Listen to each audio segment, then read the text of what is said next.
Welcome everyone to this webinar with Karen Dovaston on divorce, pensions, civil partnership pensions, and of course more pensions.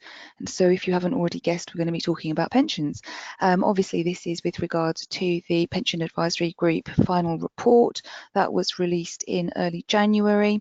You won't be able to download a copy of that report from this webinar recording, and therefore we're going to make the recording, the report, and handouts available to those of you who are watching, both on Karen Dovaston's website and on my website. The addresses are going to be coming up later on so that you can click through, download, have a look at whatever you need to, purely because on a recorded webinar you just can't download anything from this software.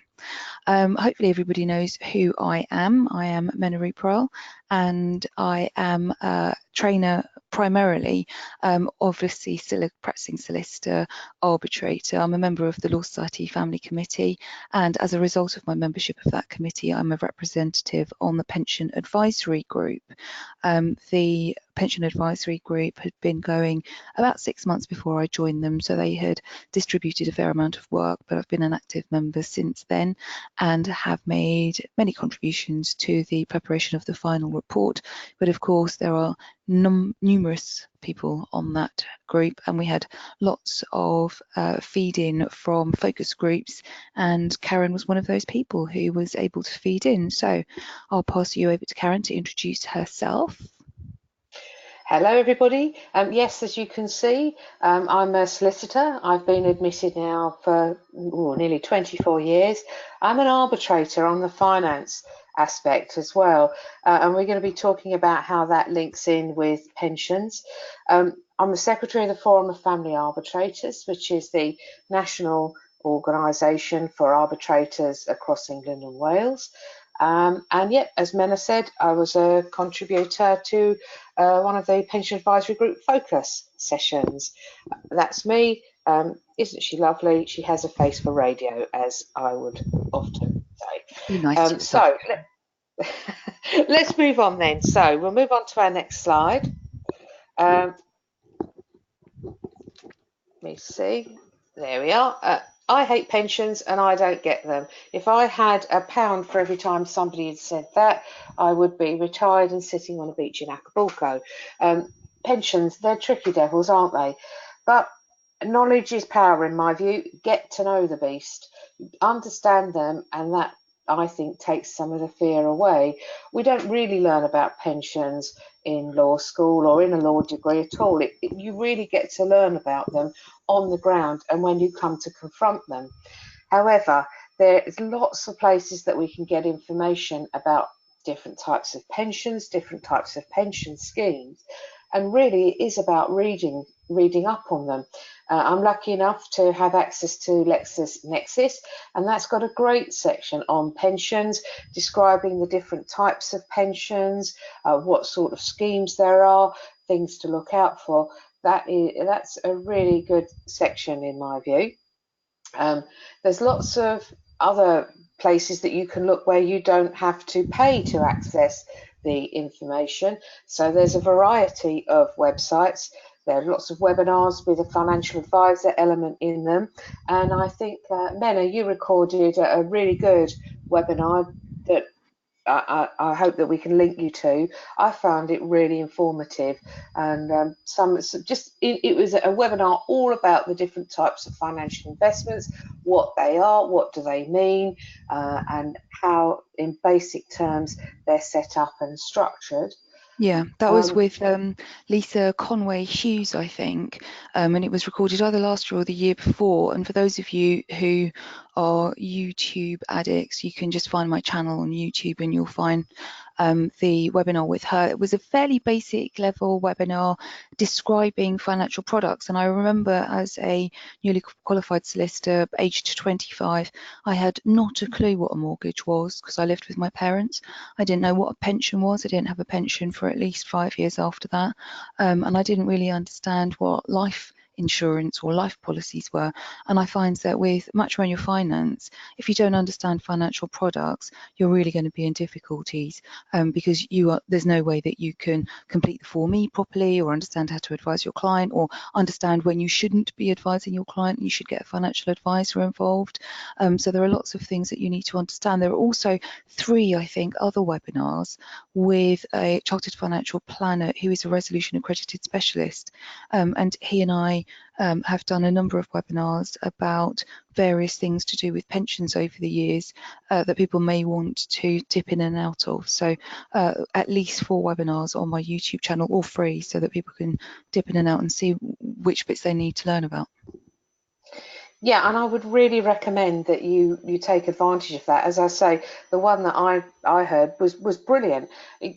Excellent definition of, and really brought home the point of the difference between a defined benefit scheme and a defined contribution scheme.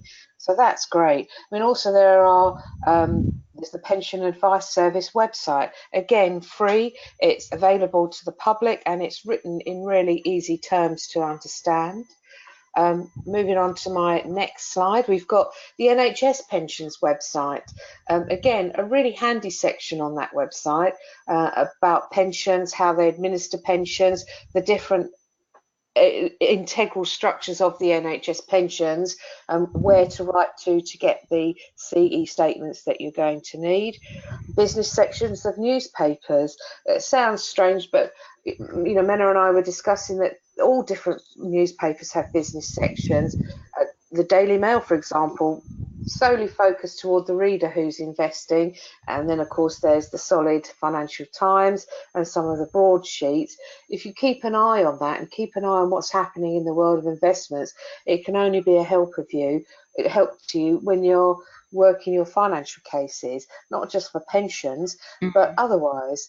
I think the questions are really interesting. So the Daily Mail, I think the Telegraph as well, often have questions from readers that are really easy to access. So rather than reading long articles, if you read the problem bits of the financial section, so, oh, I've got this problem, what do? I think it puts it into a little bit more context. Yeah, and get your knowledge from anywhere. It doesn't have to be highbrow. It can be anything that's to do with money, pensions, investments. The government website, www.gov.uk, that has a section on pensions as well. There's a portal for the pensions tracing service that's free that they offer. There's the forms, the BR19, the BR20 forms. They're online as well, so you can use those forms if you can't find them within your own documentation software. I said here, get to know a financial planner or a chartered financial planner. You're bound to know some of them from your networking that all of you will do. So get chatting to them, take them out for a cup of coffee and a bit of cake or whatever, and really have a chat with them. Not only could that potentially bring work to you, but it will definitely enhance your knowledge, which can only be a good thing. I think you'll The other find, thing, Karen, sorry to cut into you, I think you'll find that most financial planners would be more than happy to take you out for a cup of tea and a slice of cake, or a networking event, because for them it's business development, and quite a few of these people have events that they invite people to, or free seminars, and yes, they are trying to sell you their services, but actually they are things that we want to buy. They are not snake oil salesmen. They're selling us information, and they're selling us good, vital information that we need. You may have to weed out the good from the bad, but that's the thing with all professionals, isn't it? You just don't know until you go along and speak to somebody, and the more people you speak to, the more likely it is you will find the good chartered financial planners who know what they're talking about, because the minute you start talking to them, you will see that they understand their market. Yeah, and that's absolutely right. There's been a couple of seminars that I've been on that principally have been run by financial advisors. I think many of the Brewing Dolphin ones that you've arranged for Brewing Dolphin have been fantastic. Really, really interesting. And The in the other point interest of transparency, I do work for Brewin Dolphin as a consultant, as a family law yeah, consultant, developing an accreditation. So hopefully their seminars are good, because that's the way that I organise them, to be accessible to solicitors. And of course, it's really important that the financial planners understand our world. And I've been working for Brewin Dolphin for nearly 3 years, making sure that they do know our world. So that's really important.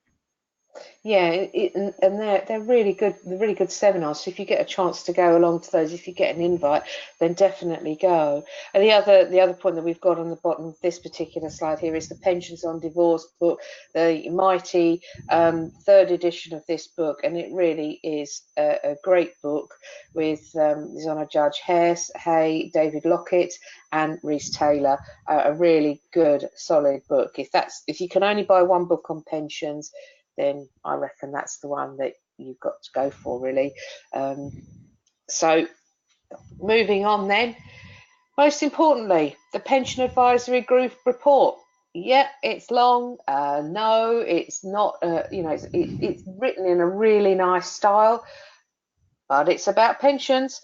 It will help your practice, and yes, you do have to read it, but if you download it as the PDF format, it's all bookmarked. I was saying to Mena, you can dip in, dip out, reread sections if you're interested in them. So it's a bookmarked PDF, very easy to navigate, a really nice style of writing, a good tone to it. And I think Mena was saying that there's an even going to be an even more simplified version coming out for the litigant in person. But my view is that the PAG report's going to be like the report that we had, family needs on divorce, from that we all have on our desk, looking day to day at that report when we're thinking about needs. I think that the PAG report's going to be a report like that. We're going to have it in our toolkit, and if we don't look at it once a week, I'd be surprised. I'd be really surprised.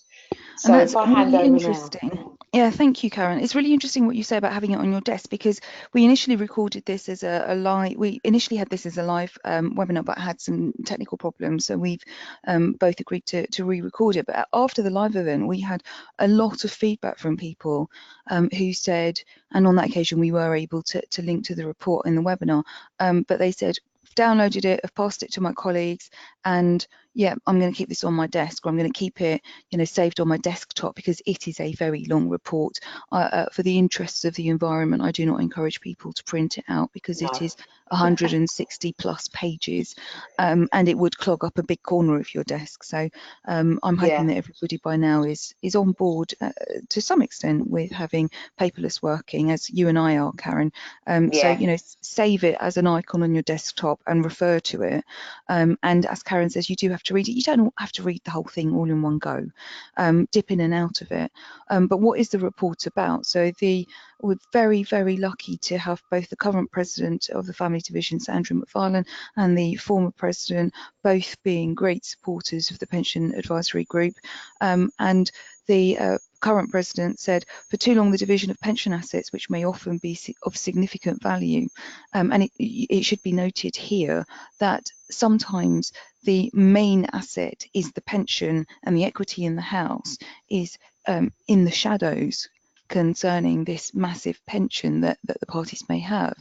And we, accept that it's confused by jargon. It is complicated, as Karen has said, and there are changing provisions. So the NHS, for example, will change schemes, and many of the public sector pensions have changed in recent years from lovely defined benefits, final salary schemes with, great pension schemes, to career average schemes, which are not so great. And you may end up having to try and work your way through a minefield of changing provisions and changing costs for different types of pensions, all within one scheme. So effectively one employer, but different schemes. And Yeah, what and that's really important, Mena. I think that as Mena highlights, there are various schemes within schemes. So civil service, the Alpha scheme, and the Classic scheme, and definitely even within not just the NHS for the the career average related earnings schemes, but also local government. I'm seeing them popping up as well with local government as well for the newer members to the pension fund. So yeah, definitely something to watch out for.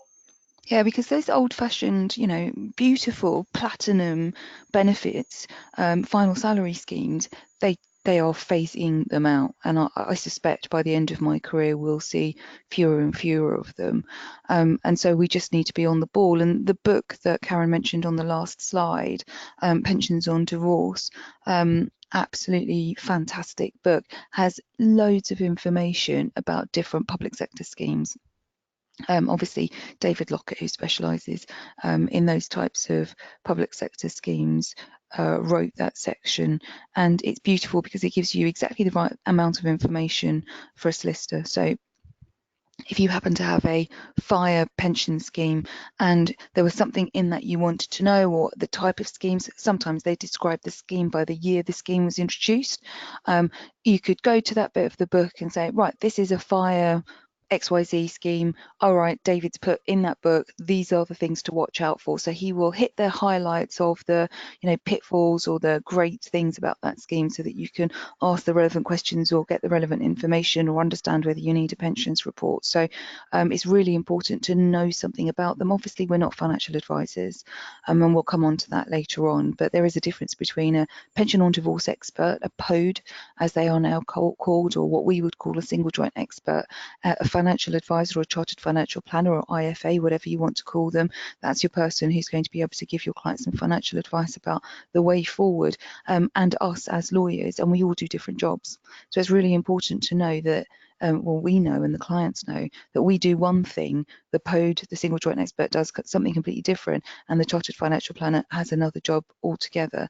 And everybody has their place in the financial remedy resolution for the client, and they may really resist that, and Karen will be talking about that towards the end of the webinar.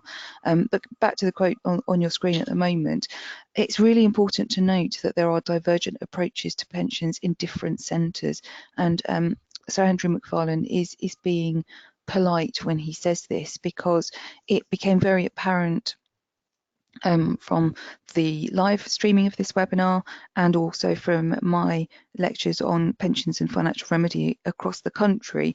And I will travel from Newcastle to Cardiff to Bristol to Exeter to Plymouth to Leeds. I go all over the country 2 or 3 times a year, in fact. So I have fairly fingers on the pulse understanding of what's going on in different parts of the country. In different courts, even within the same regional centre, they will have different approaches to pensions. But it's really interesting that whoever has the approach, for example, in Newcastle, that they're never going to apportion pensions. So it doesn't matter whether you've had a big premarital pension build up, they're never going to hive it off. And in Bristol, Exeter, Cornwall, they will always hive it off. And so it would be really difficult for a practitioner in Newcastle to negotiate with a practitioner in Bristol, because they have directly opposing experiences of what their local courts are going to do. And of course, you get into the mindset of your local court, you believe that that's the only way to deal with things because you practice in one area and you know maybe 1 or 2 courts, but you won't be getting an experience with a court several hundred miles away from you, and you might think that the practitioner on the other side is bonkers, they might think you're bonkers, and you're never going to get anywhere. So it's really important that the Pension Advisory Group report levels the playing field somewhat, and I think that's super important. So common problems, the basics. So these are the problems that perhaps the Pension Advisory Group helps to solve or clarify. Karen's already mentioned it, and we'll talk a little bit more about what type of pension you're dealing with. It's become very apparent from some of the contributions that have been made to the Pension Advisory Group, notably Grant Lazarus, who wrote an article in the Family Law Journal pursuant to his contribution to Pension Advisory Group. So that's Grant Lazarus, April of 2019, Family Law Journal, wrote an article about pension and negligence cases, and it's really notable that those people who make mistakes when they're dealing with pensions make those mistakes because they don't know the type of pension they're dealing with. They treat all pensions as equal, and they're definitely not. Some people don't get a report when they need one, and that can be particularly tricky where it's a perhaps small money case. maybe £50,000 equity in the property and a pension that has a CE, or pensions combined that have CEs of £100,000, you might not think that's a case that is deserving of a pension on divorce report, but actually it is, or potentially could be. The fact that the CE is 100,000 could be misleading if that pension had any type of guarantee attached to it. Then the actual CE could be much higher, and the benefits paid out equally could be very high, and so you would need a report. And some pensions don't need a report, so equally that can be problematic. There are not very many pension on divorce experts. Somebody, as a result of the live webinar, asked us, who do you use? Who can we use as a pension on divorce expert? And Karen quite rightly pointed out that one of the appendices in the pension on divorce report, so it would be Appendix W, I think it is. I'm just having a quick look to see which one it is. Yes, it is the Pension Advisory Group acknowledgements. A lot of the people who are acknowledged as contributing to the report as financial advisors are those people who do the work of pension on divorce experts. The fact that they are described as chartered financial planners or financial planners is neither here nor there. You do not need to be an actuary to be a pension on divorce expert. The term actuary is not a protected term, so a solicitor and barrister are protected professions. The actuary isn't a protected profession, and in fact my 12-year-old nephew could call himself an actuary. Nobody would believe him, I suspect, but it's not a term that's protected, so we must all stop trying to insist upon the instruction of an actuary. Many of the pension on divorce experts who are chartered financial planners have actuaries in-house to do the numbers if they need them, but frankly it's not a prerequisite. The reports that you get from chartered financial planners on pension on divorce are different. They are probably more accessible and will touch upon things that perhaps the other reports don't. And one of the things from an expert's perspective that the Pension Advisory Group has attempted to do is to try and weed out those people who perhaps are calling themselves experts and are not, and to give some reassurance to us as practitioners as to what an expert should be doing, and how do we know when someone is an expert and how do we know when someone isn't an expert. Appendix D of the Pension Advisory Group report has got something called a self-certification of expertise. And it is recommended that all of those people who write single joint experts reports that we call PODs are able to self-certify a number of criteria. There are 21 different paragraphs that we would ask the pension on divorce expert to self-certify so that you are satisfied that they are a POD. So if you want to approach somebody who's listed in the Appendix W, you've never used them before, perhaps you could write to them and say, we're thinking about using you as an expert. Do you do this work? And by the way, are you happy to self-certify Appendix D of the PAG report? And if they've made a contribution to the PAG report, they'll know all about it. They'll understand what that means, and they should be happy to self-certify. People who dabble in pensions did not contribute to the PAG report because it would have taken quite a lot of effort to bring yourself up to speed. So those people who are acknowledged will have a higher degree of understanding and a higher degree of reliability, I would say. So that's very important. So don't ask for a report when you don't need one. So how do you know? Maybe a financial planner can help you. We'll go into that a bit later. Not knowing what to ask. So when you decide that you're going to have a report, whether that's in litigation or whether that's in non-court dispute resolution or arbitration even. Karen's going to talk about arbitration in a minute.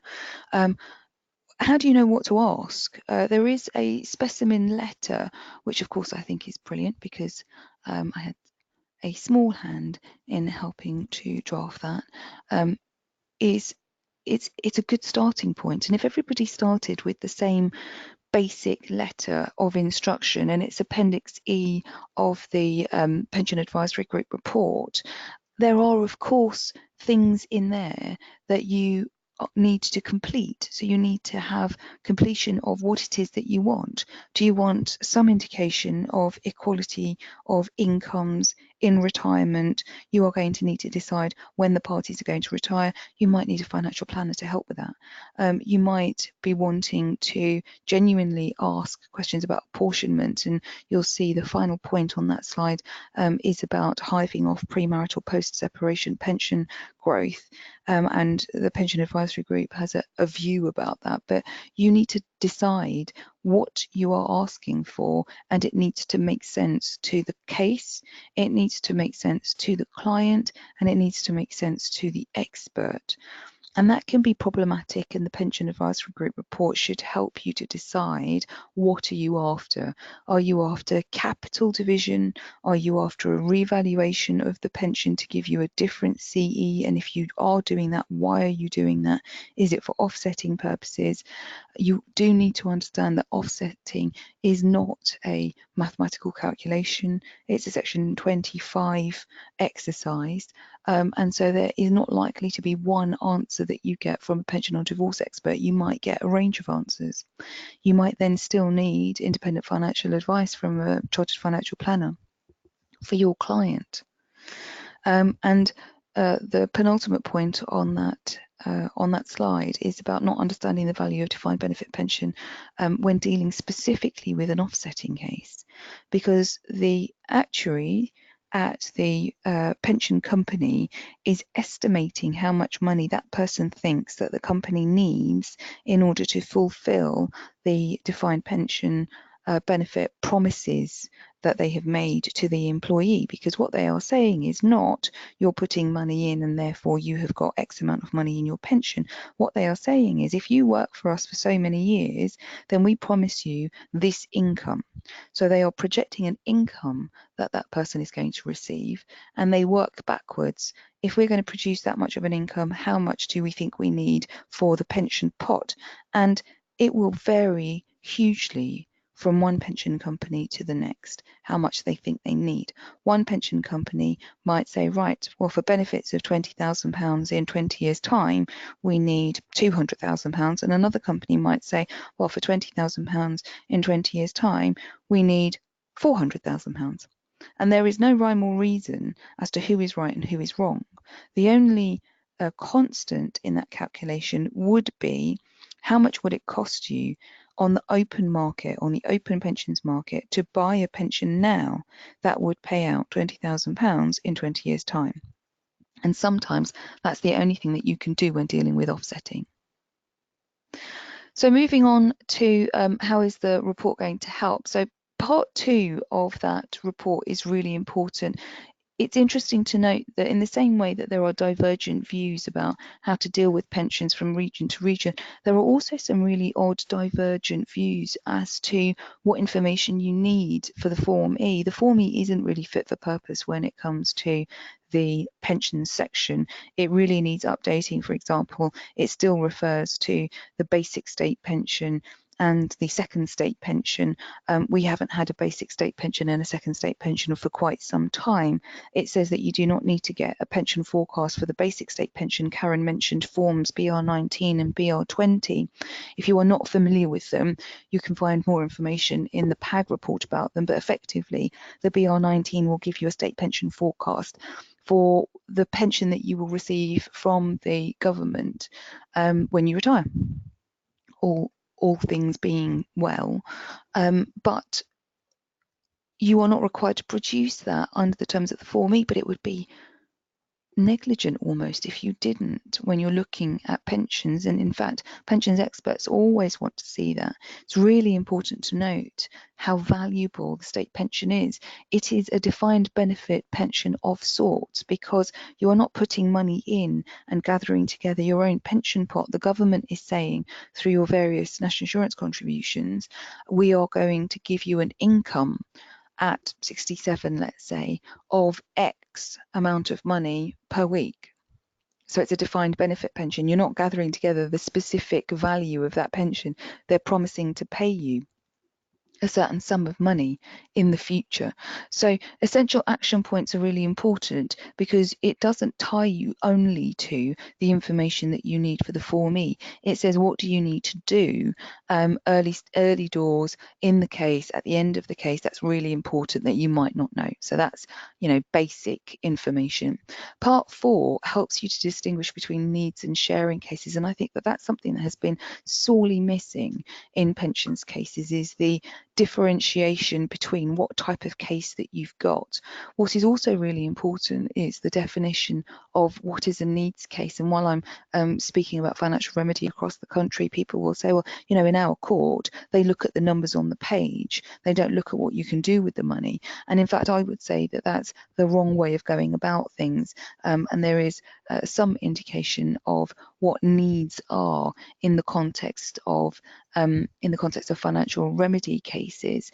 The 4.2 of the report says in the vast majority of cases, including those cases in the low millions, they will be needs-based.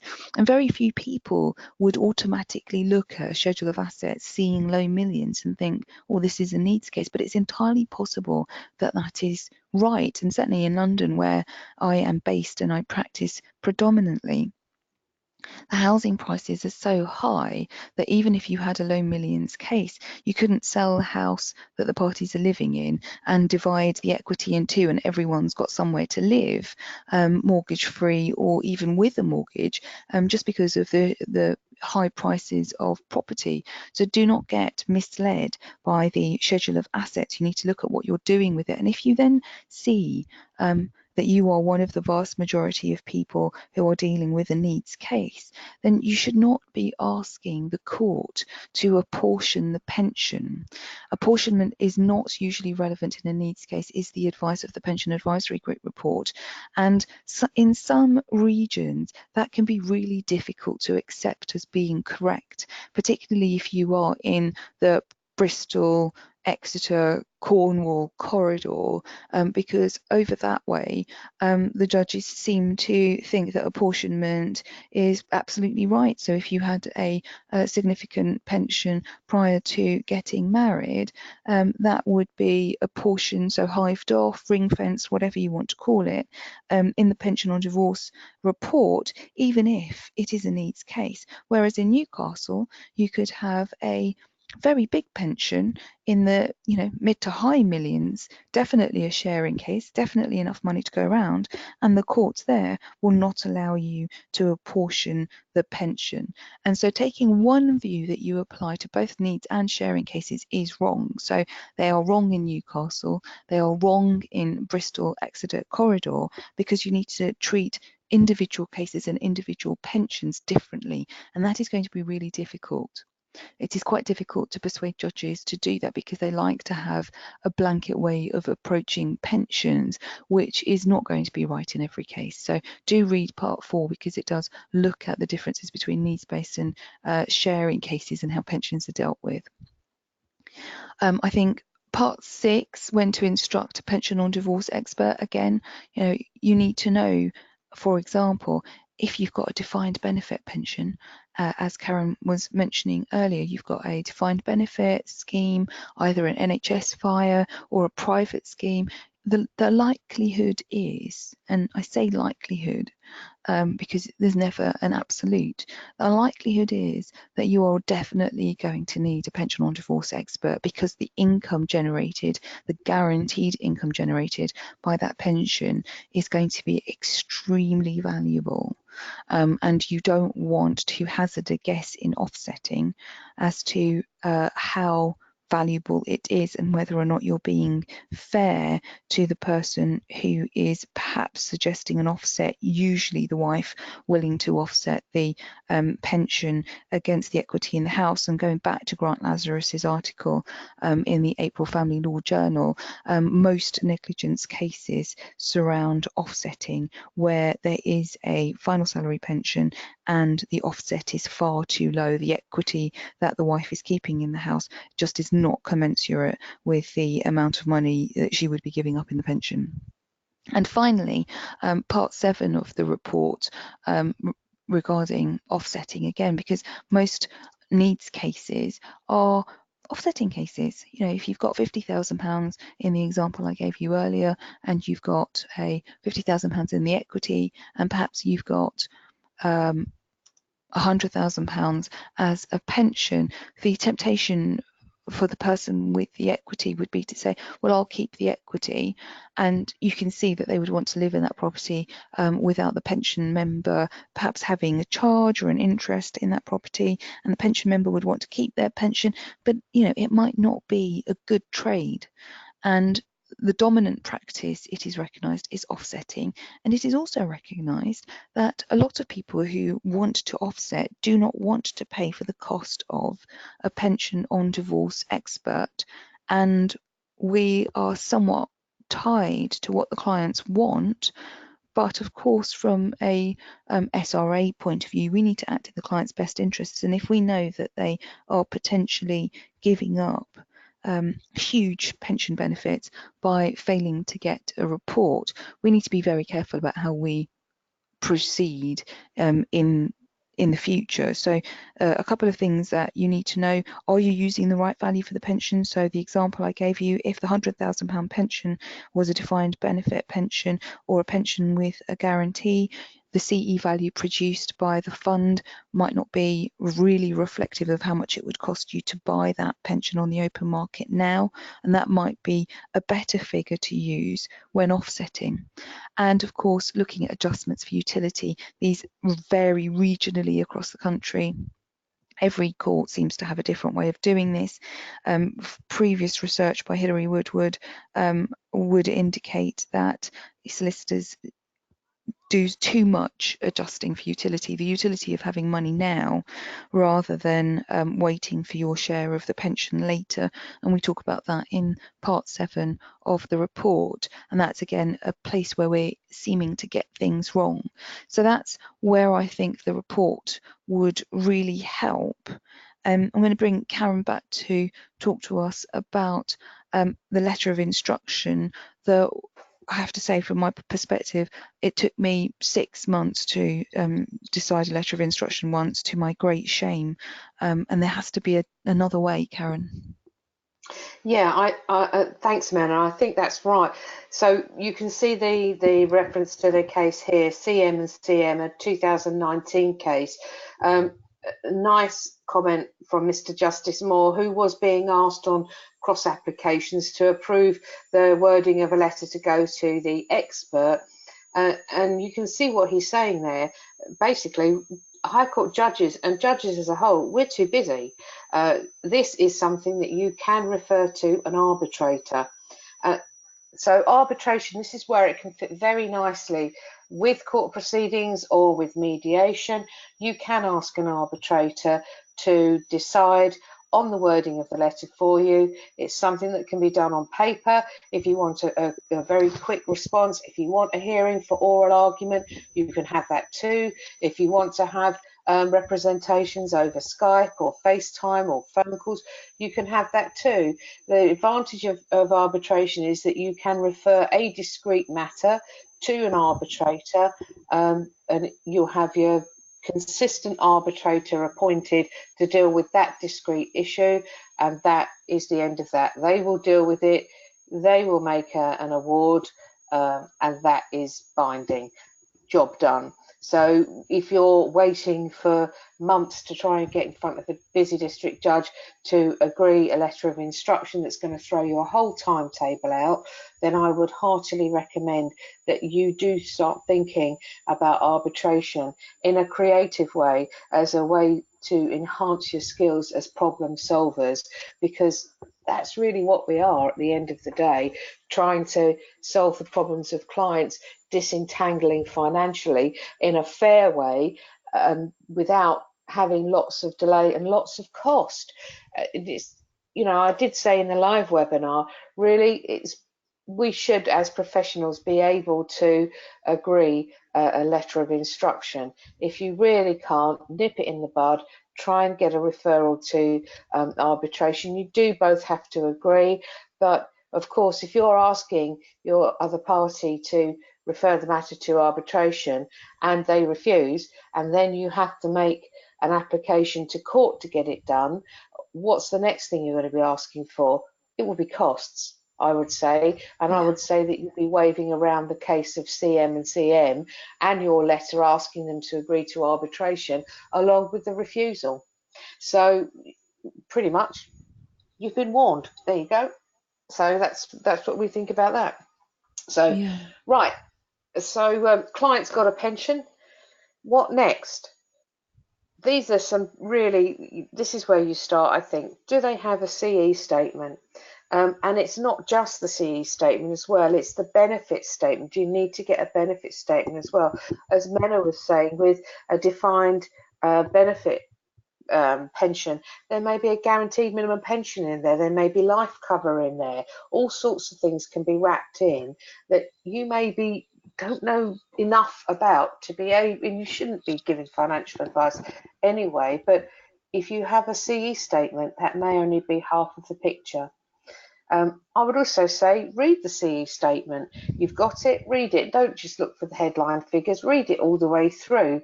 Again, it comes back to empowering yourself with knowledge so that you can see how the letters are set out, so that you understand what you're expecting to see. And then by knowing what you're expecting to see, you'll be able to spot what's missing.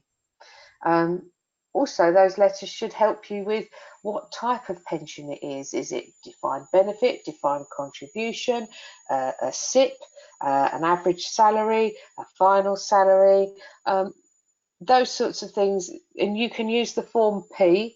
There is a standard form for it, Form P, that goes off to the administrator of the pension, and they will respond with the information that's required under the regulations.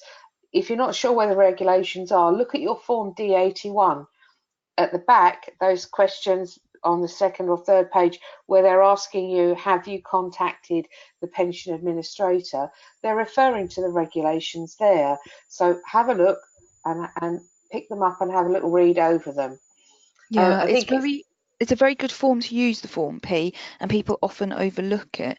It's been around since 2010 maybe. It was referred to in the Court of Appeal case of Martin Dye and Martin Dye. It's very important, but people overlook it all the time. I think that's right. I mean, it is easy to say to a client, phone the pension company, tell them you're getting divorced, ask them to send you through the valuation information. They will know what they need to send.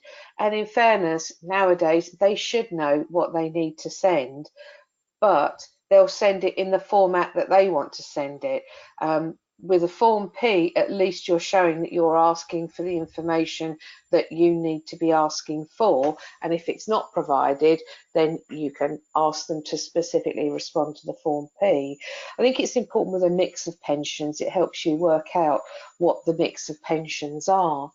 And as I'm saying on the next slide, there are a few golden pensions. Mena's referred to them: fire, police, the teachers' pensions, and there I've put a note to say watch out for the additional voluntary contribution pension, which is administered separately, I think, by the Prudential at the moment.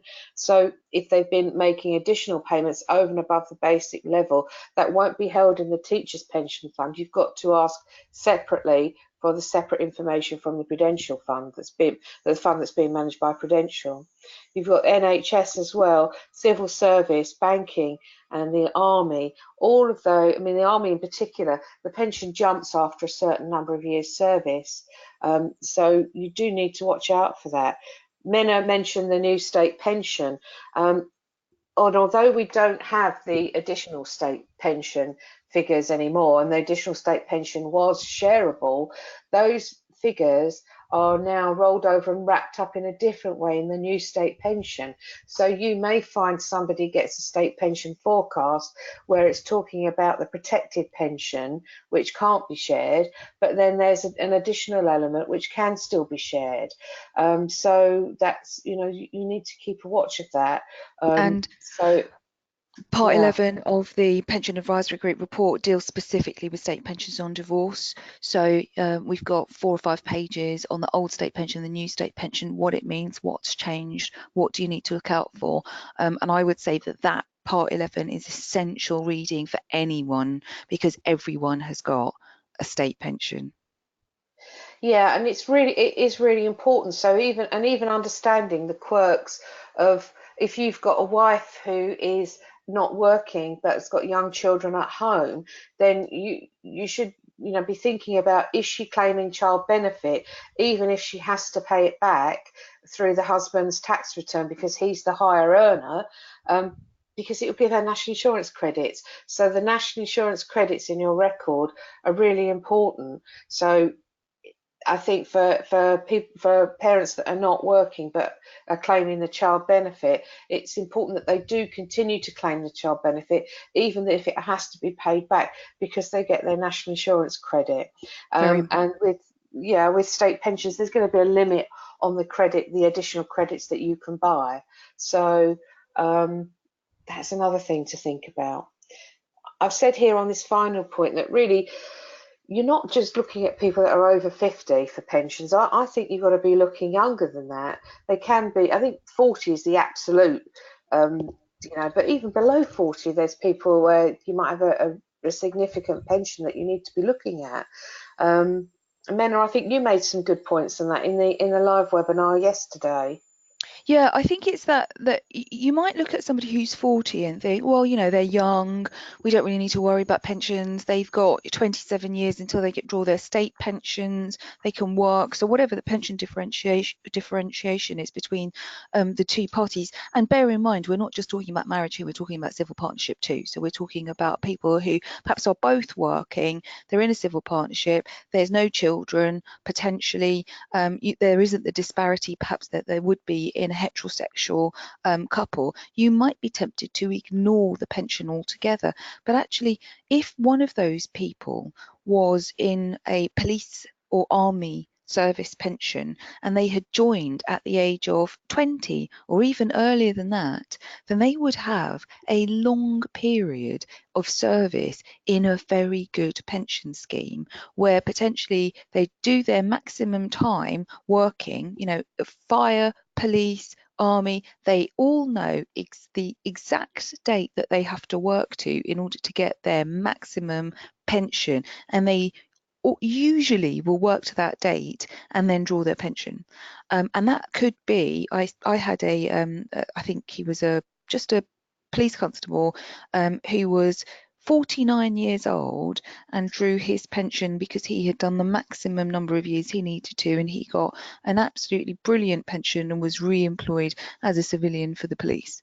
And so do not underestimate the young people who are in these very good schemes, because those pensions will be valuable. Yeah, and so absolutely right, absolutely right.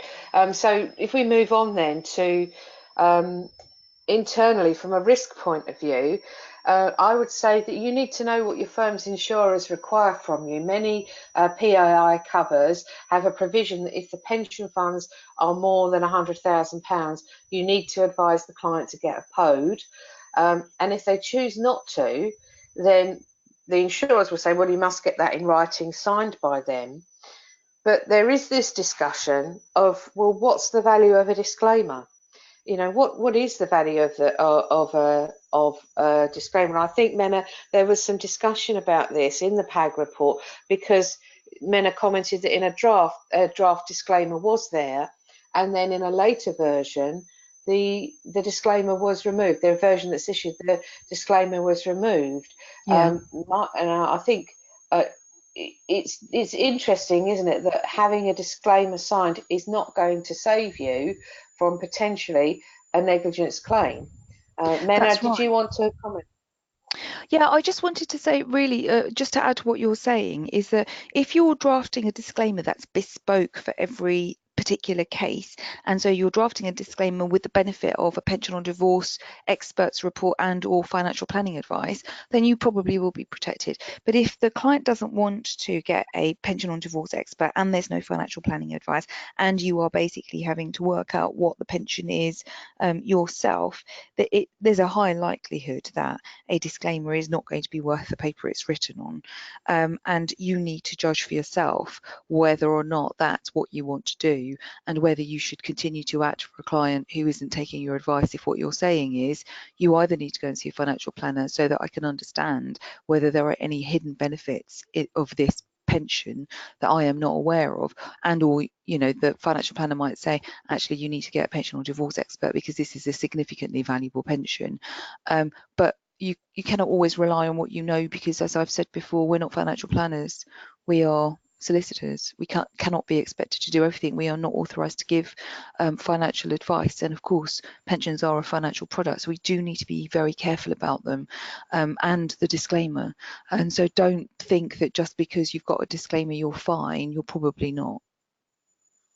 No, and I think context is everything. Yeah. Context is everything. So, as we say here, if in doubt, get a pension on divorce expert report. That really is the default position. Look at the template letter of instruction in the report, and that again, if you're looking carefully at that letter, that will guide you. I think is a great template letter of instruction. I'm not saying that just because I like Mena. But it is because it is really good letter. Not too far away from the resolution type of template, but in my view better. It's got lots of explanation in there as well as to why you're going to ask the questions that they're suggesting could potentially be included. And of course you can reference back again to the different sections of the PAG report to really understand why you're potentially asking that question, because you don't want to ask questions that are irrelevant. They cost money. We had a POD comment that they're happy to give multiple calculations, but you're just adding to the cost, and you get to the point where you can't see the wood for the trees. You really don't know what it is that you're looking at. So yes, it does depend on what you're asking for. So moving on to the next slide, I'd suggest to you, the main issue that you're going to ask a POD about is, well, how to achieve equal income in retirement for each party, or what values should you be using if you're trading for equity for pension.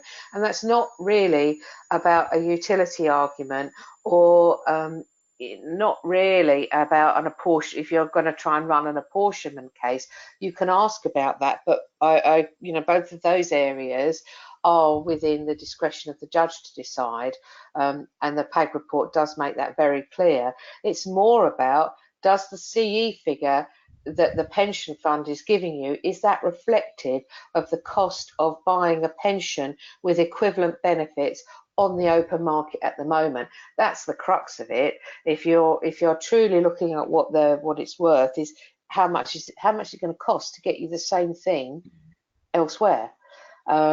So that, I think that's where you're looking there. And we've already commented about pre-relationship accrual, how relevant that's going to be for you. And again, I say it again, read the section on the PAG report, because it's really good on that, really good. I think it's read and use, isn't it? A lot of people are going to be very resistant to it, but I think if you've got guidance, you ignore it at your own peril. You do, and you're going to be faced with people that have read it, and the judiciary will read it. So you've got to read it and be aware that if you're trying to run a case that's contrary to the recommendation that's in the report, you better pony up and have some good arguments for using that. And So bear in mind, it took us 2 years to write the report, and it took lots of very clever people 2 years to come to the point where we've made recommendations. And so you have to understand that you might have an alternate view, but the judge, who will have had training from members of the pension advisory group, will have to have a very good reason for going against what 2 presidents of the family division have recommended. Yeah, absolutely. So, I mean, moving on then to a couple of final points that I'd ask that we all think about, really. One is that lots of articles at the moment in the press about women in pension poverty, more women in pension poverty than men. Lots of articles and studies about that, where the women, I find, and this isn't, this is just from my experience in practice, often I will find a wife will be more emotionally attached to the house than the pension, and the husband will be more protective of the pension. It's not always the way, but normally you find one party is more attached to one element of it, and they're willing to trade potentially at their detriment. And I think it would be a mistake to to discard pensions. I mean, not only Mena spoke about the disparity between earning power with marriage or civil partnership, and that, you know, with a civil partnership at the minute that's only for same-sex couples, but when that expands to being for heterosexual couples as well, you've still got that issue to think about, the disparity in pension income and earning power. Um, I think, and this is something that Mena and I have discussed, getting a financial planner or a chartered financial planner in at an earlier stage, not when you get to the stage of, well, we're having a pension sharing order, how are we going to implement the thing, but much earlier. And I would say before the first appointment, even, you know, where you're looking, that's generally where I'm thinking about getting them involved there. You're getting together your mortgage capacity statements, but you need to think about how you're going to service any mortgages, what investment advice you can give, you know, you need for the client, what income they need. You can't do that, I couldn't do that, but a financial planner can.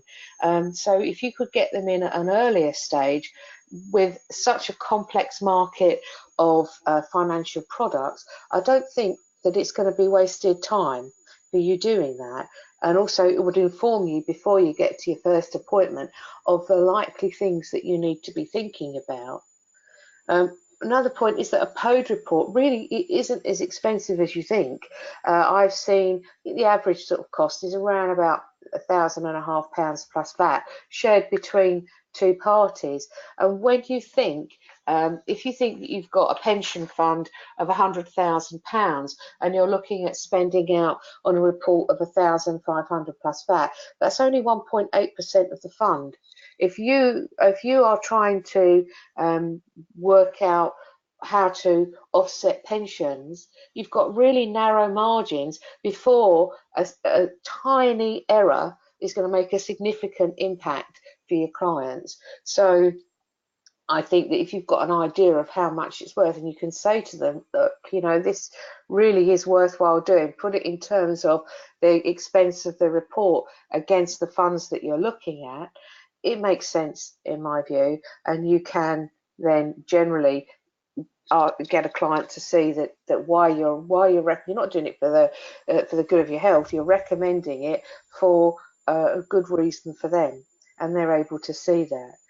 And that comes back again to the growing area for negligence claims. Mena and I are hearing you know, anecdotal stories of this, where some people are being asked to advise in negligence claims, and it is you know, as I say, a tiny differential on the percentage points can make a huge difference in terms of the outcome for a particular client. So I just think we need to be mindful of that. We need to be careful of that.